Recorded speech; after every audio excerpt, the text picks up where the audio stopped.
Are you looking for a new audio drama? 7am Productions' most recent release is Movie Night, a sitcom-style series about 6 film buff friends who get together every Friday night to hang out and watch a movie. Often, the film they watch correlates with their everyday lives. So if you're in the mood for some comedy or just love film, go to 7lam.com or search for Movie Night wherever you listen to podcasts. We're on CastBox, Spotify, Spreaker, iTunes, Google Podcasts, Deezer, Podcast Addict, and many more. And don't forget to rate and review.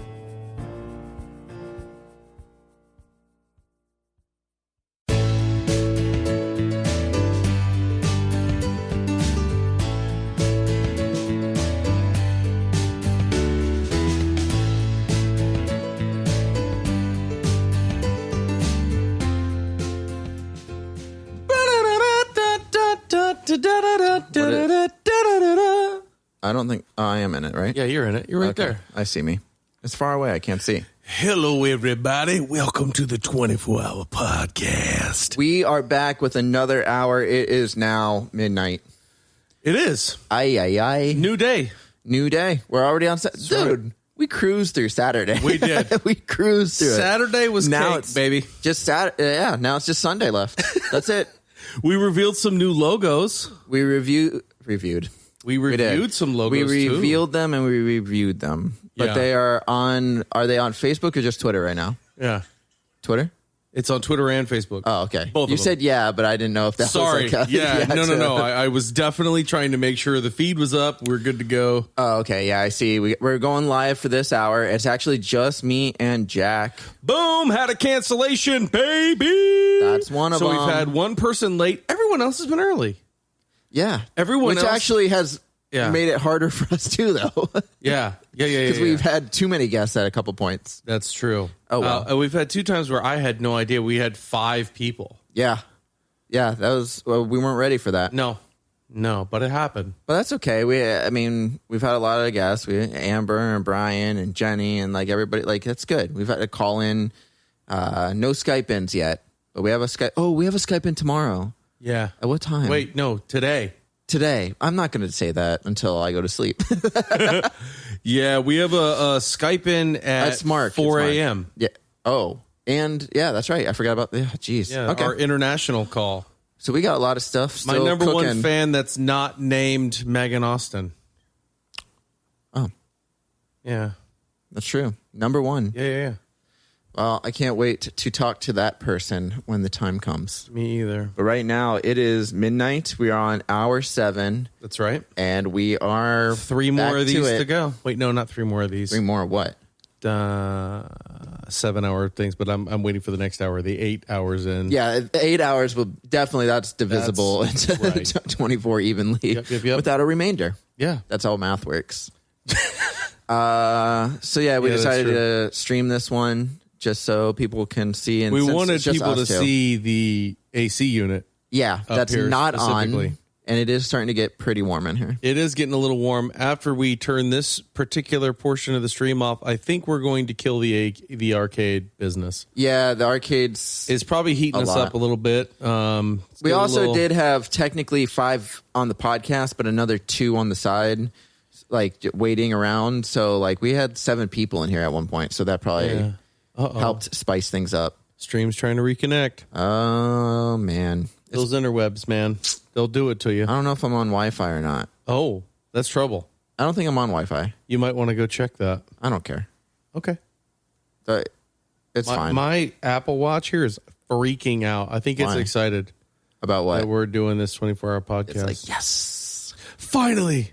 Okay. It's our time to shine, baby. So since it's just you and me, Jack. Yeah. And we have another guest coming for the next hour, but right now it's just you and me. Right. Let's talk about some things that you wanted to talk about. A specific thing, and I do want to get into it. Just a healthy, I guess you could call it a debate, maybe. I don't even say it's a debate. What would you I don't call even it? think it's a debate. I think it's a discussion. You know what I mean? It's a discussion. Well, Okay. Same thing. Yeah, I mean, Same that's thing. true. It's a discussion where you think one way and I think the opposite. It is a debate, I guess. But typically anymore, the way people view debates is I'm right, you're wrong, and it turns into an argument. But Right. this That's is not the gonna one happen. I prefer. Which which is a debate. But Go ahead. Yeah, I'm never going to say that. We're talking about something we brought up in like the second hour. Yeah. We're coming back to it, but that is of the movie Tombstone. Yes. And why I don't like it and why Jack does like it a lot. Okay. It's one of your favorite movies? It is one of my favorite movies. That's it. Okay. It's interesting. I dated this girl once and her dad's favorite movie was Tombstone. And she told me that, like, he loved Westerns. And I was like, I like Westerns too. She's like, well, his favorite is Tombstone. Mm-hmm. And I usually watch, like, older Westerns. Like, I'm more, like, aware of, like, the Good, John the Bad, Wayne and the stuff Ugly. and the Sergio Leone stuff. Yeah. 310 All to that Yuma, stuff. the old one. I love Rio Bravo, Fistful of Dollars. Outlaw Josie Wales. Yeah. For a few dollars more. The Stagecoach, The Searchers by John Ford with John Wayne. That's one of Steven Spielberg's favorite movies. Nice. And Rio Bravo is one of Quentin Tarantino's favorite movies. In fact, so much so that in an interview he told them that he plays Rio Bravo for any girl that he's dating. Like if it's like a new girlfriend or something, he'll Quentin show Tarantino her. does? Yeah, he'll show her Rio Bravo. If she doesn't like Rio Bravo, it doesn't work out. Wow. Yeah. I can't say that there's a movie out there that if I show it to a woman or any person and they don't like it, because obviously I'm married now. I'm not gonna, You're not going to Megan, keep we're doing it. dead. Let's just see if this other girl likes this movie.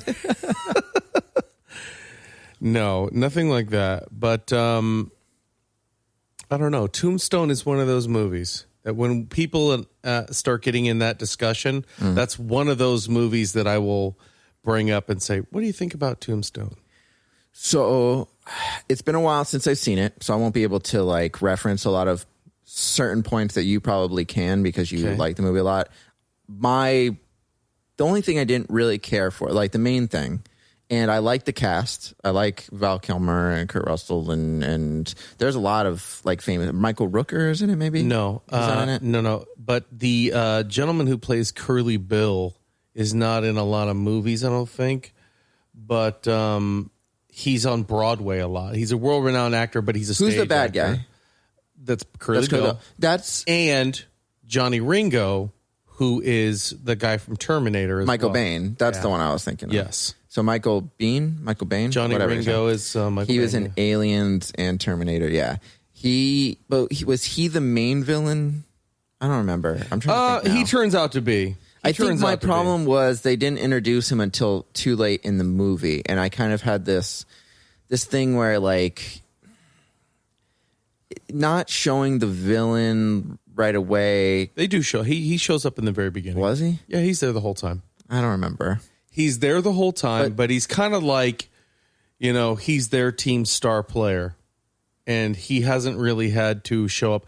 Now, this is based in reality. Right. This is based on a true story. The fact that they portray Wyatt Earp and his brothers and Doc Holliday as straight heroes, right, from my reading and understanding, is pure fiction. They aren't. Yeah, they weren't. These guys worked for rich people, and them and the Cowboys were both clashing and tore these towns apart. Right. And they were young, hot-headed guys. They weren't these, men in their 30s and 40s who really cared about the town and justice and doing the right thing. But for the story, that's kind of how they do it. Yeah, Wyatt, Morgan, and Virgil Earp, who are moving out of law enforcement from Kansas. Right. And moving to Tombstone, Arizona. Mm-hmm. And Wyatt, through his dealings in Kansas, knows Doc Holliday, who is a gambler, gunslinger. That's Val Kilmer, right? That's Val Kilmer. And I would be remiss if I didn't say that Val Kilmer is one of the biggest reasons I love that movie so much. I've always thought it was weird that like Val Kilmer just kind of dropped off the map. I know he was difficult to work with on a lot of movies. That was one of the things, yeah. And especially after Batman, I think it like started going to his head, like how important he thought he was like on movies. So he stopped being in a lot of movies. That kills a lot of acting careers. Yeah, they let it go to their head that they're like, you just can't be an asshole, man. Yeah, you just can't. Dude, I just don't understand it. Rob, Because, let me ask you. Yeah. If you had to pick an animal, color, no. Oh, God. No, not this. No more. We got to do actor now. Your favorite actor. Oh, Just favorite keep actor? adding. Leo. Really? Leo. DiCaprio. What's What's that, your Apple phone- Watch? What'd you say? Sorry, my watch wanted to be a part of the podcast. It's definitely Leonardo DiCaprio. I used to not really care for him at all in Quick and the Dead and What's Eating Gilbert Grape the early, and all that kind of stuff. yeah. I was like, who cares? And then I saw him in The Departed. Yeah. Which The Departed is my favorite movie. Is it?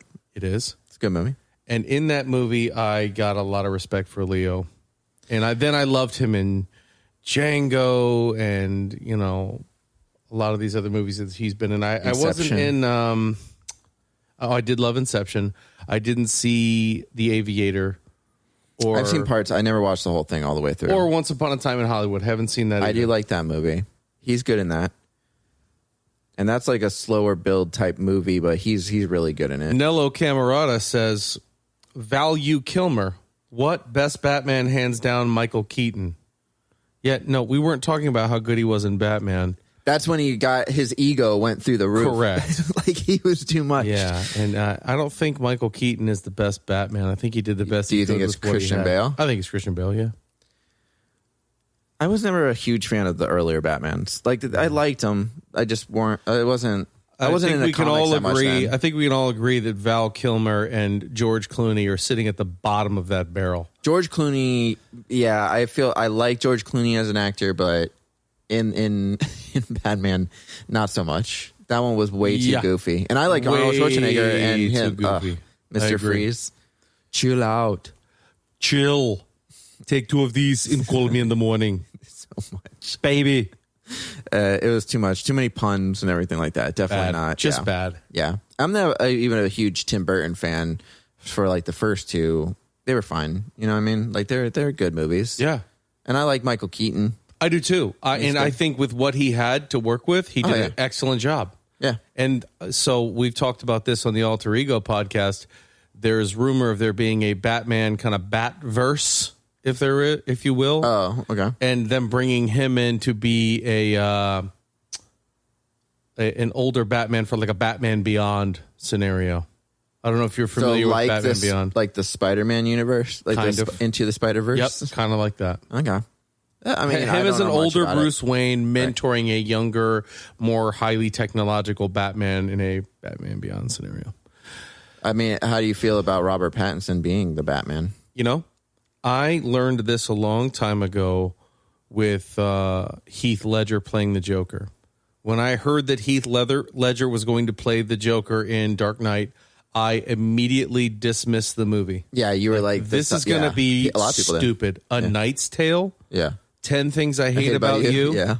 That Heath Ledger. Mm-hmm. And I immediately dismissed it and said, no, I'm not going to watch that movie at all. They lost me, I liked Batman Begins, and it was very ignorant of me to say, whatever, I'm done with this. And then I was watching another movie, and the trailer for Dark Knight came on, and it just shows that robbery scene in the beginning. Yeah. Where they're coming in, and then in the end, you see Heath Ledger for 3 seconds. Yeah, yes, whatever makes you stranger. Whatever doesn't kill you makes you stranger. Yeah.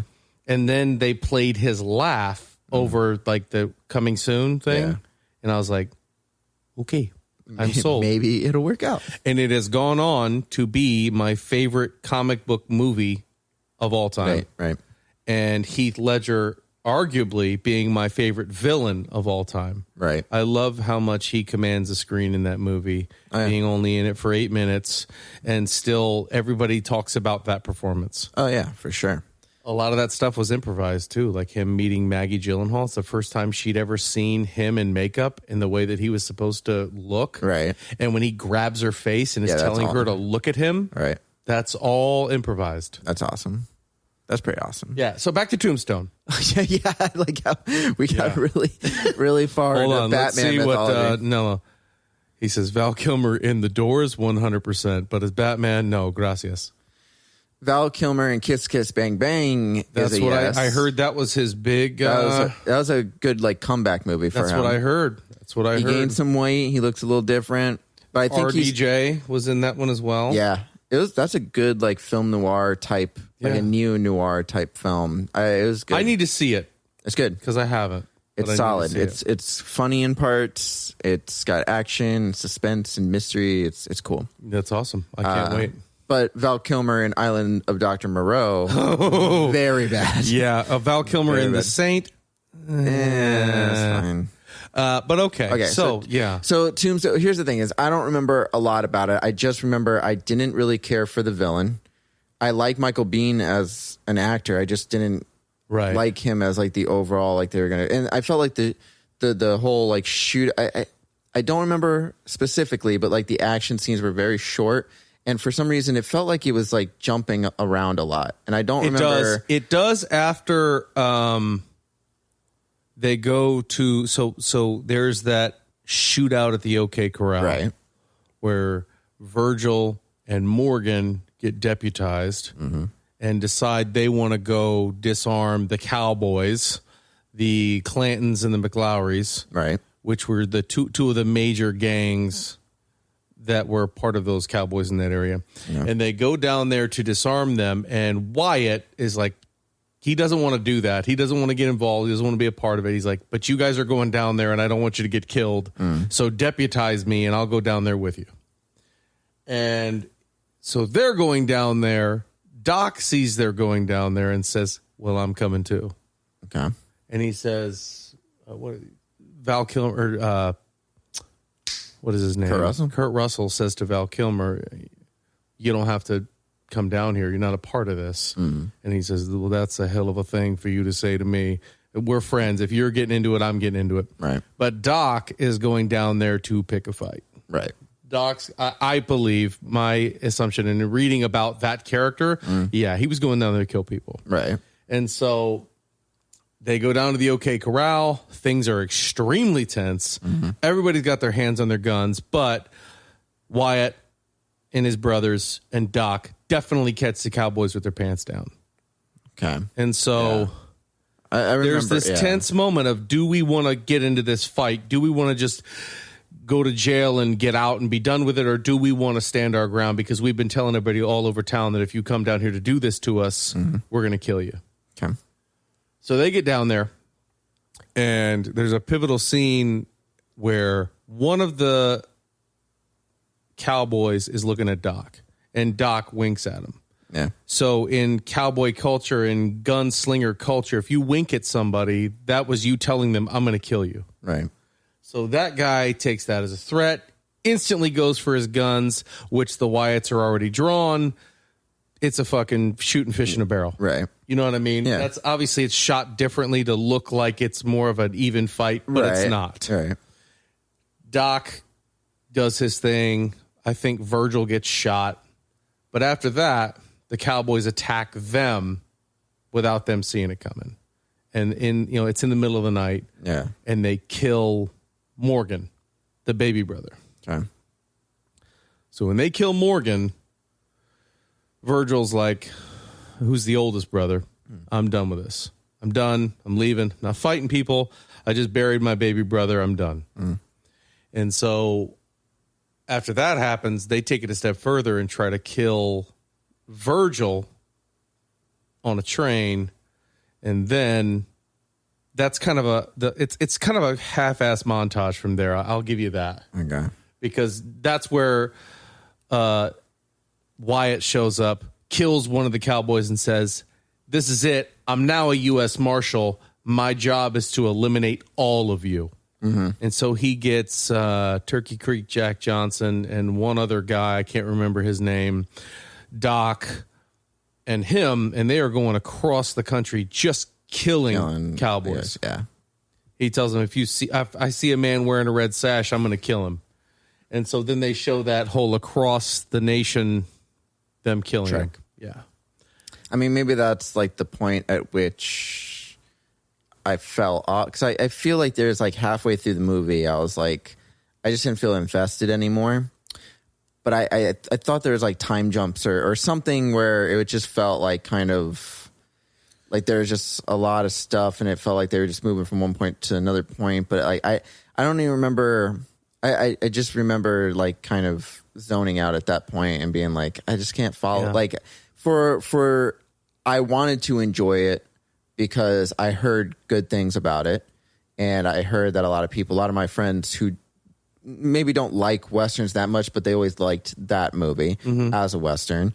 And my girlfriend's dad at the time liked that movie too. So I was like, I'll give it a shot. And it just didn't capture me like I was hoping it would. I think it's more so some of that is strung together a little awkwardly. For instance, Billy Zane plays a part in that movie. He's a thespian and he's very popular in that area. Yeah. And out of nowhere, they pull up in a stagecoach and he's shot dead already.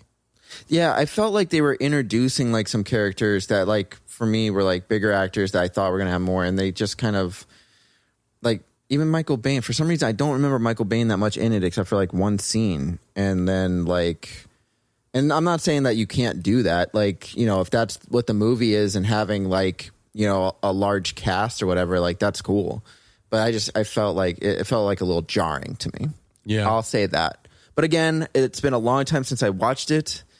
So maybe I try it again. I think the thing that Tombstone is most famous for, and this is one of the reasons I love it, is just so many iconic characters and iconic scenes that they're in. Because the OK Corral scene is shot very well. Mm.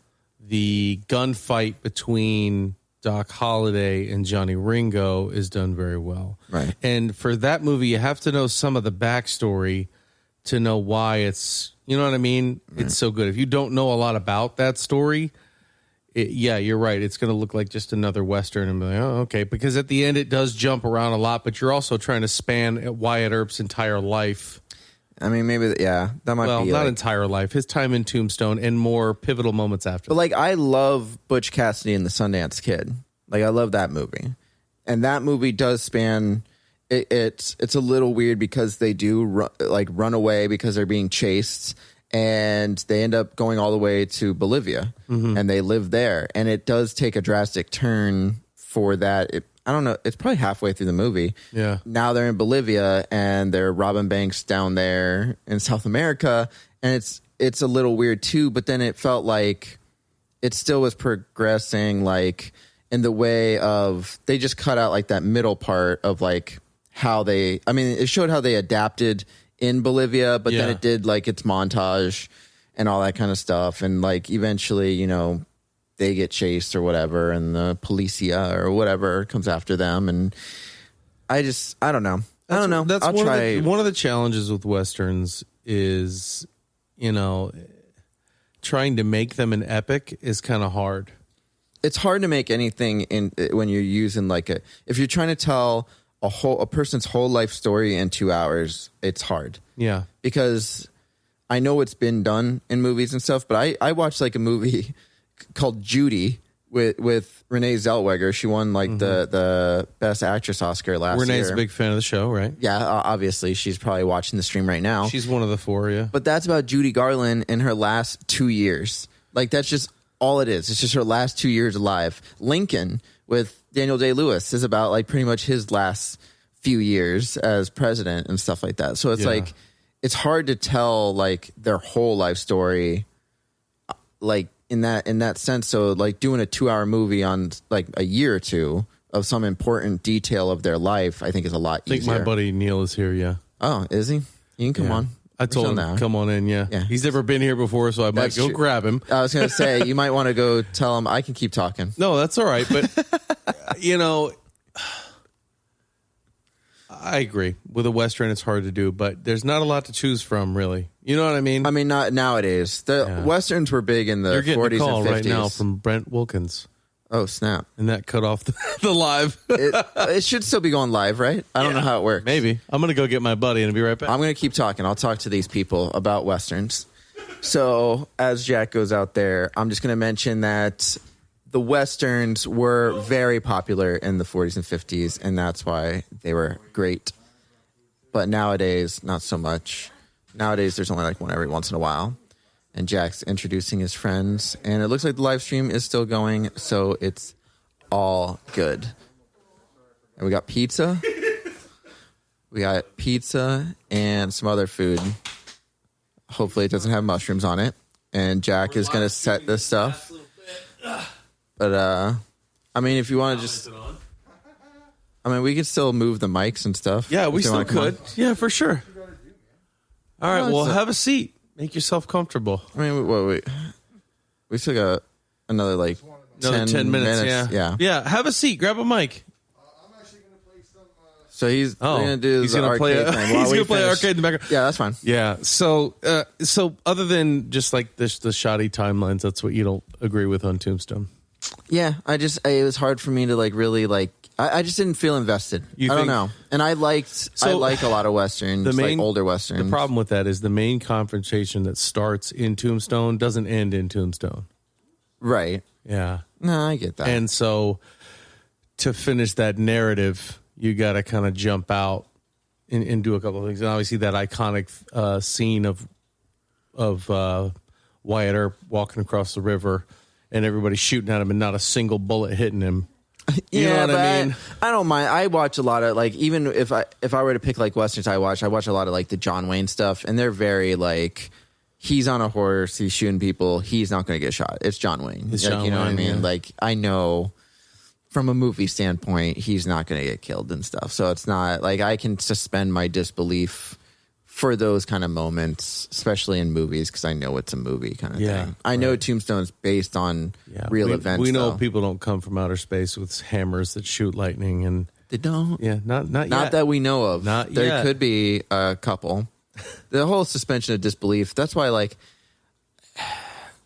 I always liked Steven Spielberg's movies, because his things are actually I don't know how to describe this. They're actual movies where you don't even necessarily have to suspend the disbelief. There's parts in Jurassic Park that really don't make sense. Yeah. The fact that the T-Rex is loud and thunderous when they're in the Jeeps, but at the very end they never hear him walk. Never hear him coming. So but I can suspend my disbelief for that, because as a movie and as an ending to a movie, it made sense, and it's you're in awe as it attacks the raptors and stuff like that, and it saves it ends up saving. I like how that's lives. what you're suspending your disbelief about. Not that they're recreating dinosaurs from amphibians. No, there's bingo. There's some Dino basic DNA. there's some basic science in there that could be accurate. It's true. The guy Michael Crichton, who wrote the book, also I actually helped read create that first book. ER. Yeah, it's good. I read that first book, and John Hammond. Yeah, John Hammond. He dies at the end of that book. Yeah, spoiler. Killed by the little compasauruses that are the little introduced in the compies. second movie. Yeah, there's compies in the first. There's more dinosaurs in the first movie. Or not the first movie. I meant the first book. Yeah, they're all in the. There's more dinosaurs in the first book and stuff, but they talk about a lot more dinosaurs. Yeah, but it's a bigger book. 2 hours. You know what I mean? So that makes sense. But basically, I mean, Michael Crichton had a doctorate or whatever in at Harvard. He went to Harvard and shit like that, and he created ER. I think with Steven Spielberg. That's how they because that came out after Jurassic Park. They met, and Steven Spielberg is I want your book rights.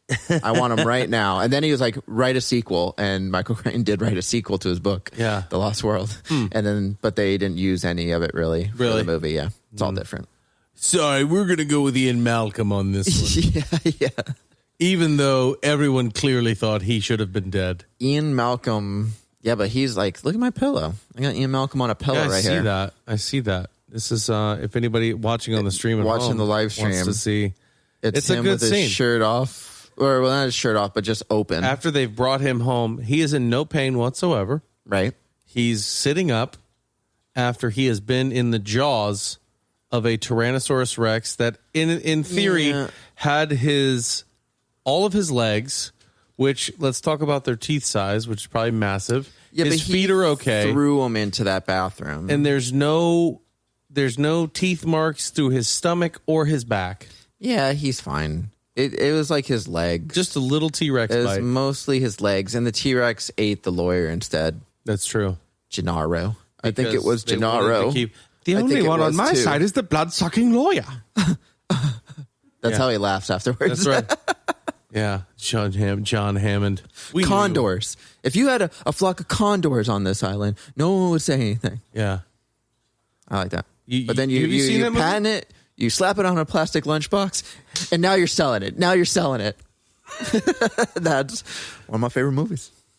It is my favorite. Eaten by a Tyrannosaurus Rex. Let's take a look at the eating scene here. I don't think he gets eaten. He gets thrown into the bathroom. Okay. I think he's on top of the T-Rex. Okay, so on top of not like riding it, but like he's riding it. He throws it with his head, and it goes right into the house. How about the fact that Alan Grant clearly has everything under control, and Ian Malcolm goes, hey, and then does the same shit. If it wasn't for the kids and Ian Malcolm, there wouldn't have been a problem. Here's Ian Malcolm. Okay, and here's Dr. Alan Grant. What are you doing? Hey, come here and take a look at this. And he's running away. Right. He's like, no, it's okay. I got it. Go get the Ian, kids. freeze! Yeah. And Ian gets it and then throws it. And the Tyrannosaurus Rex is moving very slowly. Here's our lawyer taking a deuce. Yeah, but right. And so, watch, he's on top. Right. He's on top of the head or something like that. Like you're right. He never does get eaten. Yeah, he gets thrown in there. So I think he hurts his leg by like getting thrown into the bathroom wall. I stand corrected. He is not once bitten by a dinosaur. I mean, maybe he got a little bit of teeth marks on the back. Poor lawyer, though. He was definitely dead. And I don't see why the Tyrannosaur felt it necessary to shake him back and forth in his jowls. There was no struggle. But see, that's another movie-making thing for like Steven Spielberg, because when the lawyer goes in there's actually like 3 stalls, and he just goes in the middle one and slams the door. And then when the whole thing falls apart, he's the only one left standing. The other toilets and everything fall away. That to me is like, why wouldn't they still be up like the one he's sitting on? But like, it's because it like for the scene, it just looks like a cool scene because he's alone sitting up on a toilet. The only thing left standing. Second of all, why did they need to have the bathrooms so close to that particular exhibit? No. Why do they have bathrooms when there should be locks on the doors? Because you shouldn't have people coming out or opening the window or coming out of the cars because of the Dilophosaurus with the acid spit. The bathrooms were for the goats. Venomous spit. The bathrooms for the goats. Okay, that's what it was. It could be for the workers. They're just going to call it goat bathroom. I think it's for the workers who work there. Okay. That makes more sense. That doesn't make sense. But you still shouldn't be able to open the car doors when there's a Dilophosaurus that's about to rattlesnake its way into your car. I'm inclined to agree. Yeah. Anything else on Jurassic Park? Nello, what are your thoughts on Jurassic Park? They just found an egg that was 40. Come on over and talk into the microphone. Okay, that's rude. I can't get it over there. Here, unmute his mic. Oh, yeah. Hold on. Now, speak into the microphone. I think that's so the third kids one. at home can hear you. Yeah. I'm going to sit down. Yeah, please do. All right. Ladies and gentlemen, Nello Cammarota, who needs to speak into the microphone. He's going to talk. Speaking into the microphone. Well, Very perfect. Jurassic Park is a great movie. Don't get me wrong, but Jeff Goldblum makes Jurassic Park. Without Jeff Goldblum, why are we really watching Jurassic Park? I will say that's why I have a pillow of him, because he is awesome. I got to say, you could have cast whoever you wanted. I wanted to see the dinosaurs. That, to me, is what made that movie. I wanted to see the dinosaurs eating people. They were, I do think it is, like, in essence, it's the dinosaur movie. It's their show. But you had to still have a lovable cast of characters. True. Absolutely. I mean, Jeff Goldblum, like... I liked his Alan fast Grant. talking and his, like, mathematician, like, his, like, chaos theories and stuff. It was cool. He wanted to just listen to the Jeff Goldblum laugh for hours. I mean, of course. Tell me who doesn't want to listen to the Jeff Goldblum laugh? Fair point. Every night before I go to sleep, I just play that scene where he drops the water on Laura Dern's hand and watches it like drip down. Now, let's see. Now, why does it drip in the same spot? I like to listen to that before I fall asleep. There you go. Yeah. It's pretty cool. Little bedtime story for you? Yeah. It's just soothing hearing his voice. He also, as an actor, or like just as a person, if you ever watch his interviews and stuff like that, he's very like eccentric, he is flamboyant and very like talkative. Kind of annoying to me. Really? Can you name me one bad Jeff Goldblum movie? I don't think it exists. Independence Day 2. The Fly. No, The Fly is one of my favorite movies. The Fly. Independence Day 2 is like one of those like cosmic shifts that didn't really happen. Thor Ragnarok. I didn't care about him. I don't know. I think he was pretty good in that movie. That's blasphemy. Okay. Thor Ragnarok is the best Thor they've ever made. I disagree with you. Jack does not like that because they didn't follow the comics. Yeah, I agree. Well, no. That's not why. I think they threw too much comedy. Very good. Yes, too much comedy. Okay. They threw two excellent stories that could have stood on their own and mashed them in together to try to get too much into one movie. And I think Taika Waititi's original vision for that movie was not as funny and goofy, but they said, we want to see that, so do more comedy. Well, Guardians of the Galaxy did really well, and I think they were trying to capture that again. After Guardians, Marvel was like, let's keep throwing comedy into these movies because people like it. They do. And I think Chris Hemsworth is hilarious. His timing is excellent. And I thought that character arc for him was great. But for him to stop being so I am mighty and all that kind of stuff. I know he had already matured in that movie and kind of become more of a man of the people as opposed to being so selfish. And it was important. And I love the monologue in there where he's talking to Loki and he says, you're always going to try to betray me and I'm going to always, figure it out and stop you, man. We can't keep going in this same circle every time. It can't be the same thing over and over and over again. And I think that was also indirectly towards the audience saying, you can't expect the same thing. Please, let's be original here. Right. And I get that. And I think that arc was good for him. But Ragnarok on its own as a comic book is a great story. Right. I like Ragnarok because Thor became a human. He wasn't just Thor, God of Thunder. You showed weakness. He showed vulnerability. Vulnerability. He just showed you that he's a god, but hey, guess what? Gods can still get messed up too. Yeah. I agree. And that's he's why a prisoner. And it was what are you going to do? What are you going to do once your end all be all, your magic hammer, your Mjolnir is gone? What are you going to do? Right. Exactly. He literally lifted himself from the ashes of being, I don't know, slave traded or whatever you would like to call it, Right. Yeah. A gladiator. But so that story is Planet Hulk. So instead of Thor, it's Hulk that shows up on that planet. So in that particular story arc, Doctor Strange, Iron Man, and whatever sent him out. Betty, what's his girl's name? His main squeeze. Why can't I? Betty Ross. Yeah. Betty Ross and his child, the Hulk, Bruce Banner's child, are killed. And Bruce turns into the Hulk to the point where he can't turn back. He's so mad. He's so angry. Like, Bruce, man, we can't have you here. We're going to shoot you off into space. We're sending you to a planet that's dangerous. peaceful. Yeah. There's no crazy life forms there. You're going to be fine. You just live there. And then he goes into this black hole and goes to Sakaar. And Sakaar, where he becomes a gladiator, he gets captured, and then he fights his way through and goes through that same story arc, only he's not the champion. And then he liberates that whole planet and lives there with a wife and a family as the Hulk. Yeah. So that's a pretty compelling story on its own. Right. So first of all, you're going to call it Ragnarok and put Thor in place of the Hulk. But you know why they did that? It's because Hulk movies never did that well. I mean, exactly. I was that's true. Go there. That's true. Like, you have Eric Bana and Edward Norton. Who did a good job. Who did a great job, and then you have. But they Mark just don't Ruffalo. do that well. People on their like own. the Hulk as a additional or support character. Well, there's but to actually make a whole movie about Hulk. It doesn't have any legs to stand on. I think if they they let Ed Norton do that on his own, that would have been good. I think he would have had another good standalone movie because I thought that movie standalone was really good. The reason why they aren't allowed to make a standalone Hulk movie is because another studio owns the rights to a standalone Hulk movie. Right, so Marvel can't make one that's just the Incredible Hulk by himself. But I think it also had the box office wise, it was one of the lowest of all the Avengers type movie, all the He's MCU. Right. Yeah. Come on, let's go back to Hulk 1. What was the villain? With Eric Bana. With Eric Bana? Oh, God. Absorbing Man. Absorbing Man. What's his name? Jeff Bridges. Nick Nolte. That's what it was.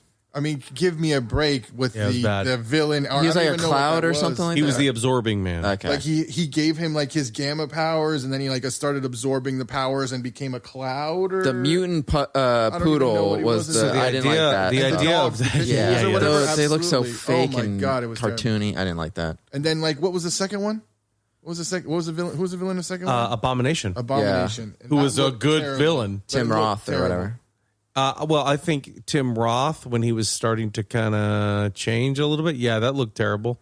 But I thought when he was fully fleshed out and Abomination was standing toe-to-toe with the Hulk, that was good. And I mean, let's be honest, the Hulk in Endgame was disappointing too.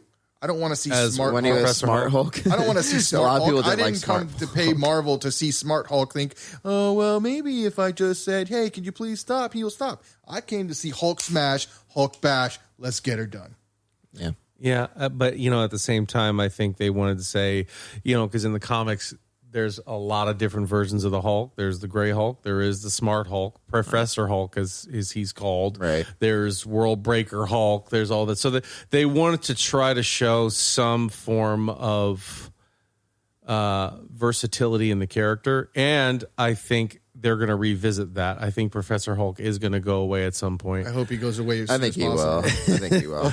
I hope he goes away as soon as possible. Yeah, I think that's going to be another arc of that. My whole thing with the Hulk, though, is like, I like the Avengers movies. I like when he's in them and stuff like that. I like the Hulk as like a character, but his whole character arc throughout the MCU is very odd. Like some of the things that happen, like his whole romance with Black Widow that lasted one movie, and then and then he goes into space and Thor Ragnarok happens. Yeah, and that disappears. Like they're not in love anymore. And then he comes back, and it's kind of just awkward. Hey. Yeah, because then she dies. Spoiler, and like he's just like right. He's like, well, okay. Well, exactly. He's like, what about her? At this point, that's not a spoiler, but shit. Exactly. Like he's just like, oh well, she's dead.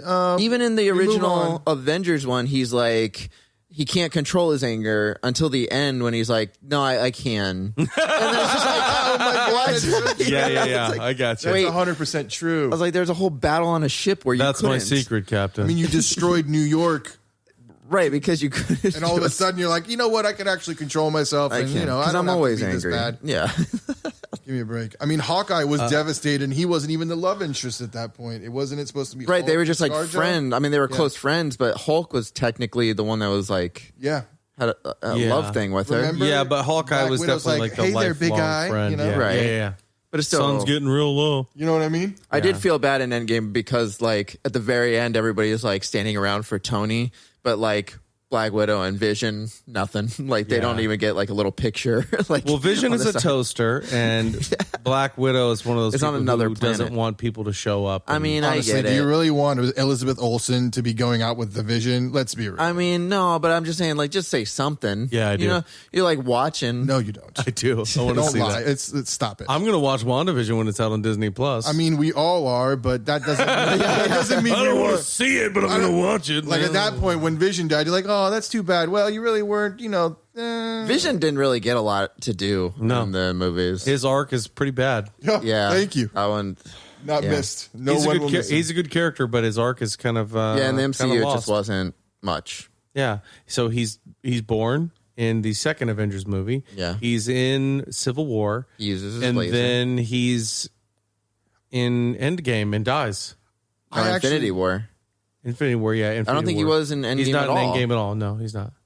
Yeah, he wasn't even at the final battle. Not even a call back to him. No, he dies. That's what I'm saying. Yeah. It's like they don't say anything about him at all. I'm like, I mean, they said it. I think in Spider-Man, the newest one, Far From Home. I think they mentioned it. Amazing. Spider-Man: Far From Home is probably one of the best MCU movies they've ever made. I like that. Was probably the best villain, like from top to bottom. Jake Gyllenhaal, Mysterio. Just the way they did it, how he had no superpowers. It was. I did like that. All just technological. Me too. Like he convinced him. He manipulated Peter Parker that he needed to give it up because he couldn't do it, and then he took it over exactly like Mysterio would do. I do like it because it was like more small scale. Like the Spider-Man movies have been. I mean, it's still like a big battle and all that kind of stuff, but for the most part, it's smaller scale than taking over the world every time. Right. Like, even the Vulture wasn't like that final battle. Was insane. Yeah. Like it was probably one of the best. It looked crisp. It looked clean. It just was great. You know, Spider-Man is definitely a big integral part to the MCU then and going forward because it was good to see his transition from I can't do this without Tony Stark to now I have to. I'm going to start, trying to carry my own weight and realize my own responsibility without crushing the audience with great power comes great responsibility every 10 seconds. Right. Not that other movies have done it every 10 seconds, but they do it. We've heard it. We know it. Yeah. Let's see him realize it and live that. Right. No, I agree. Yeah. I liked his movies. Me too. I like both of them. Civil War is probably better than Endgame and Infinity War. Civil War is one of my favorites. That's probably one of my favorites. Just because of all the superheroes and the camaraderie and that fight scene at the airport. It was great. Here's the thing. Great. Here's the thing I think that makes that one better is it's more character focused than any of the other movies.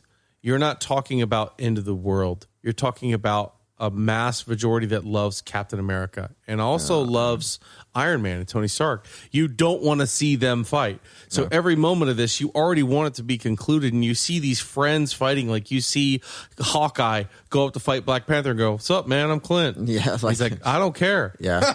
You know what I mean? Let's go.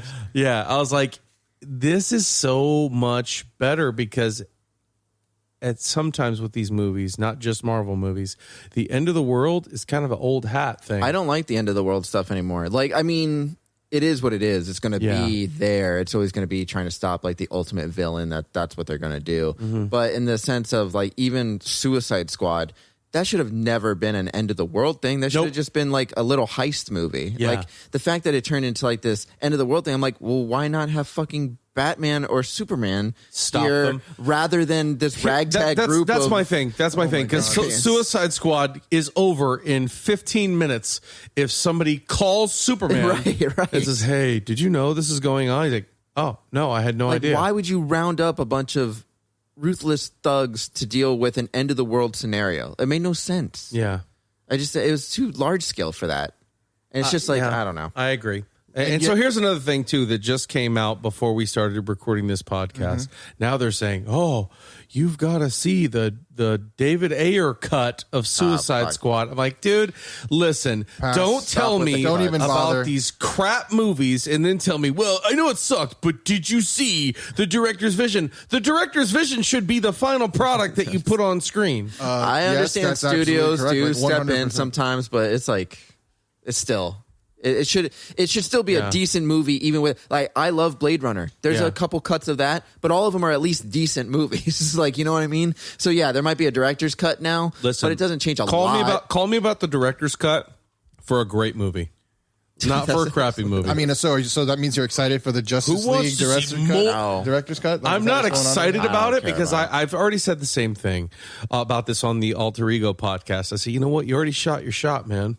Yeah, you already told us this is the Justice League. This is what we want. This is the product we're putting out there. So now, years later, you're going to come to me and say, well, this isn't what the movie was supposed to be. We just put it out. So now we're going to put out a director's cut that's another hour long, and this is his true vision. I'm like, get the fuck out of here. I mean, the director's cut of Batman versus Superman didn't make it any less terrible either. Like, these are just excuses for you to go home and get answers a handful more questions, huh? It doesn't even answer those questions. You have more questions when you're done with it. That's the stupid part about it. Like, why is this a thing? Yeah.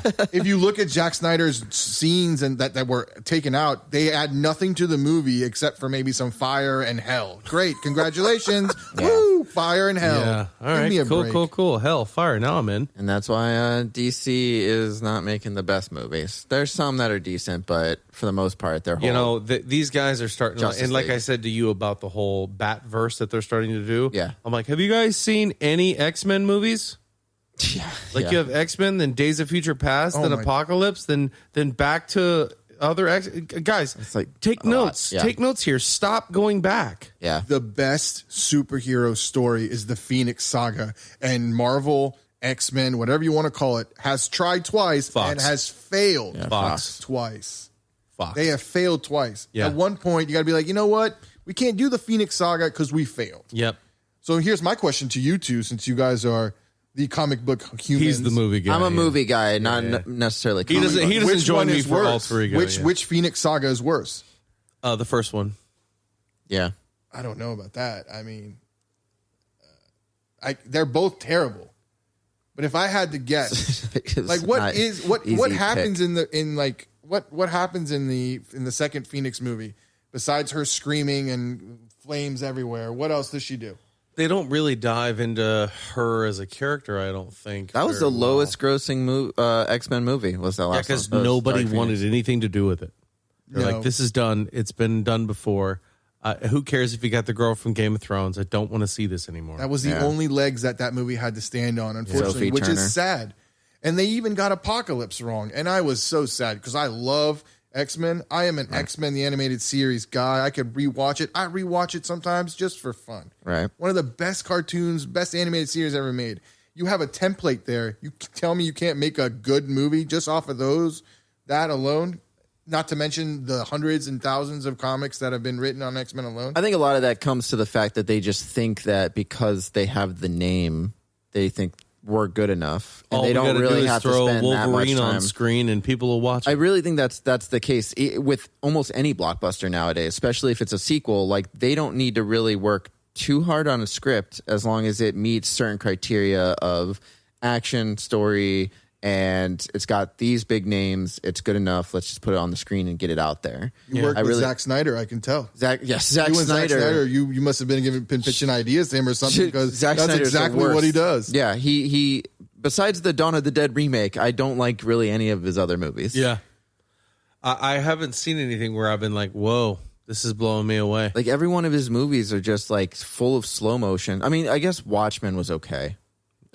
Watchmen was okay. It was all right. It was the first of its kind.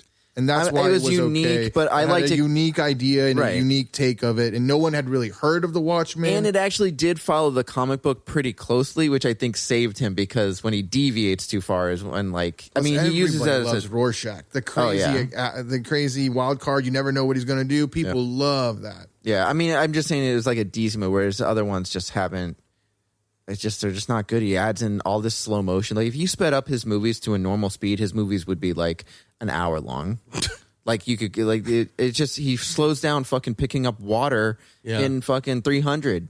It's like, why do you need to cup water in your hand and slow that down too? Yeah. You slow down the whole fight scene that lasted for 10 minutes. It was all slow motion. I thought that fight scene in particular was actually pretty good. No, but there's all of his fight scenes in that movie were slow motion, though. Like, every one of them had like slow motion parts. And I'm like, it's fine for a while, but it's just like, that's his style, and I'm just not on board with it anymore. I'm just done. Just see him in the editor's room. Now slow this down. Yeah, slow it down a little bit more.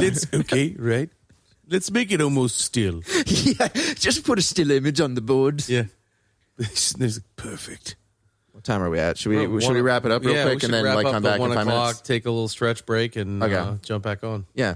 And then you'll join us for that next one. Yes. I'll join you for whatever you guys need. Awesome. I'm here.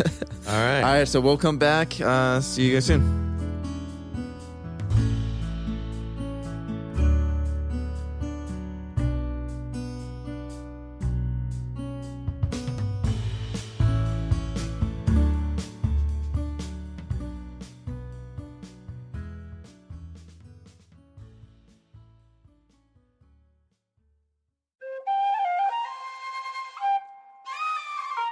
This has been a 7 Lamb production.